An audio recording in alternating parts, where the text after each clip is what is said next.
Notre communication issue d'un travail de thèse rend compte d'une étude sur les pratiques de régulation des enseignants d'éducation musicale de collège au cycle 4. Nous nous intéressons à ce qui s'enseigne et ce qui s'apprend au collège dans cette discipline scolaire, plus spécifiquement aux démarches de régulation des enseignants visant l'appropriation des savoirs en éducation musicale. En nous situant dans une approche comparatiste en didactique, nous cherchons à décrire, à comprendre et à analyser à l'aide des descripteurs de la TACD les pratiques de régulation de ces enseignants dans le champ de compétences de la production, c'est-à-dire lors des pratiques vocales des élèves. Ainsi, nous avons convoqué les concepts issus du champ de l'évaluation, plus précisément celui de l'évaluation soutien d'apprentissage, l'ESA, et ceux issus de la didactique et plus particulièrement ceux proposés par la TACD. Concernant les travaux sur l'ESA, ceux de Halal et Lavaux, puis de Mottier-Lopez montrent que la régulation en est la pierre angulaire. Mottier-Lopez affirme que la régulation peut être caractérisée par ses modalités, ses visées, sa temporalité ou encore ses objets. Elle différencie trois types de modalités: les régulations interactives, les régulations proactives et les régulations rétroactives. Nous considérons comme Sansevier et Mercier que le savoir est l'objet des transactions qui se jouent lors des interactions enseignant-élève. Par conséquent, analyser le contenu de ces transactions nous permet d'accéder aux savoirs enseignés pour comprendre les pratiques de régulation des enseignants d'éducation musicale. Ainsi, il nous faut questionner les savoirs musicaux qui structurent la discipline scolaire éducation musicale. Nous proposons ce schéma pour rendre compte de la pluralité de cultures musicales. Il ne s'agit en aucune façon de dissocier ces savoirs, mais bien de tenir compte de leur pluralité issue de cultures différentes. L'approche ascendante de la transposition didactique nous semble ainsi nécessaire pour comprendre la co-construction des savoirs dépendant des actions conjointes des différents acteurs impliqués, et d'accéder par conséquent au savoir convoqué par l'enseignant qui se révèle lors de l'action didactique. De ce fait, la théorie de l'action conjointe en didactique s'inscrit naturellement dans cette approche, puisqu'elle permet par ces deux descripteurs de décrire et d'analyser le système didactique. D'ailleurs, la régulation coïncide avec le moment où l'enseignant vérifie la ou les stratégies utilisées par l'élève afin que la partie soit remportée par les deux camps. Elle est au cœur des pratiques du professeur. Ainsi, notre attention porte sur la régulation didactique. Celle-ci se retrouve autour d'une question que nous pouvons formuler de la façon suivante. Comment les enseignants d'éducation musicale régulent-ils les apprentissages des élèves au collège? Nous nous questionnons plus précisément sur ces trois questions de recherche. Notre recueil de données s'appuie sur des données prélevées in situ chez 3 enseignants. Il repose sur une séquence complète par enseignant où 4 séances ont été à chaque fois filmées. Un synopsis a été créé afin d'isoler des moments remarquables que nous avons appelés morceaux choisis, c'est-à-dire des moments de régulation avec une consistance didactique.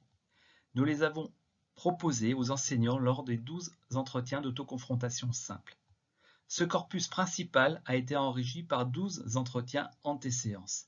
Afin de pouvoir rendre compte de l'aspect chronogénétique des savoirs observés, nous avons fait appel à un corpus complémentaire, le corpus second.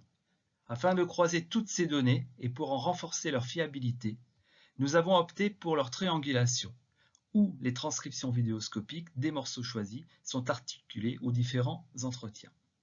Ces triangulations ont été codées grâce à une grille d'analyse se basant sur les descripteurs de l'action conjointe ainsi que sur les modalités, la temporalité et les visées de régulation. Cette articulation nous a permis également de rendre compte de l'avancée chronogénétique de certains savoirs musicaux comme par exemple celui de la polyphonie. Nous pouvons ici observer et comprendre la chronogénèse de la polyphonie. On remarque que cette notion musicale a été travaillée lors de 3 séances, la première, la troisième et la quatrième. Rappelons que la polyphonie est une superposition de différents thèmes mélodiques. Dans sa séquence, l'enseignante ici souhaite superposer 2 thèmes, le thème A et le thème B. Le thème A est travaillé dès la séance 1, le thème B à partir de la séance numéro 3. Le savoir se construit progressivement. Chaque jeu didactique est ponctué par une interaction verbale de l'enseignante. Voilà, ok, ça me convient, c'est beau, ça va. que l'on peut interpréter comme une institutionnalisation du savoir mobilisé par cette enseignante et ses élèves. Les situations didactiques s'enchaînent en fonction des réponses des élèves. Suite à une évaluation rétroactive de la part de l'enseignante, si elle est satisfaite du résultat de la production vocale de la classe, elle passe au jeu didactique suivant.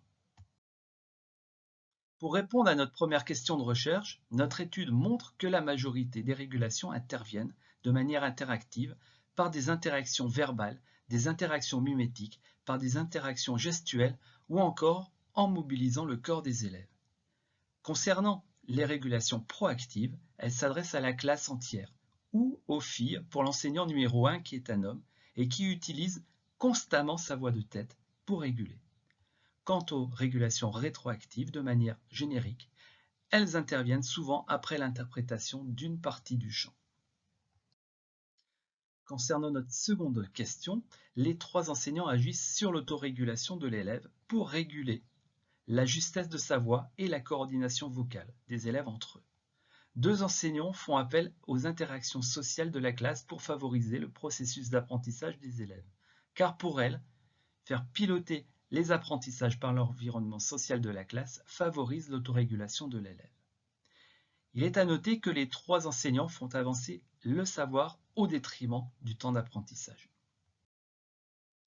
Enfin, par rapport à notre troisième question, le contenu des régulations réalisées par les enseignants nous ont permis de dévoiler que ceux-ci faisaient surtout appel à des savoirs experts tels la technique vocale, l'acte instrumental, la direction de chœur, qui font office de ressources ou d'arrière-plan pour réguler.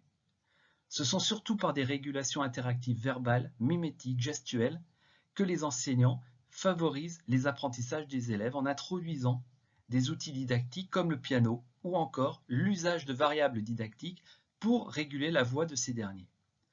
Ainsi, nos résultats montrent que les enseignants mobilisent des savoirs experts pour réguler. Ceux-ci correspondent à des savoirs techniques et des savoirs d'expérience liés à leur pratique en tant que chanteur, chef de chœur ou pianiste. En effet, pour réguler un problème de justesse de voix, une enseignante se sert de son excellente technique pianistique pour intervenir sur l'autorégulation et l'oralité de ses élèves.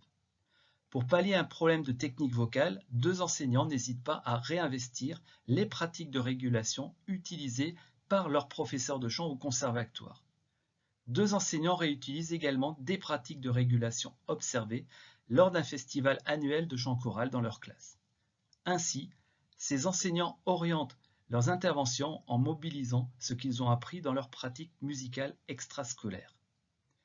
Notre cadre théorique propose de croiser les catégories conceptuelles de la régulation avec les descripteurs de la TACD. Les savoirs se situent au cœur des interactions enseignant-élève. En les observant in situ, nous avons pu accéder à ce qui s'enseigne réellement dans la classe et par conséquent comprendre et analyser les pratiques de régulation de ces enseignants. Ces résultats nous interrogent sur le savoir enseignant de ces professeurs d'éducation musicale. Tenter d'identifier l'épistémologie pratique de l'enseignant revient à nous intéresser à l'arrière-plan et aux ressources potentiellement impliquées lors de la régulation des apprentissages des élèves.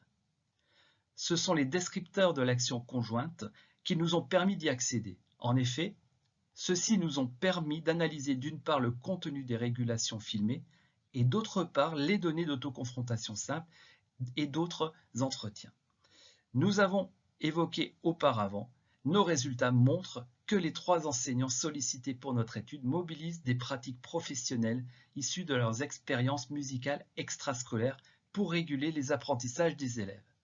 Nous considérons, comme Brière-Guénoun par exemple, que ces savoirs experts peuvent être assimilés à des savoirs techniques. Cette analyse microdidactique a été effectuée à l'aide d'un échantillon restreint de 3 enseignants. Nous pouvons cependant nous interroger sur ce qu'il en est des enseignants d'éducation musicale qui n'ont pas de pratique musicale extrascolaire. Régulent-ils le processus d'apprentissage des élèves de la même manière que ces 3 enseignants? Je vous remercie.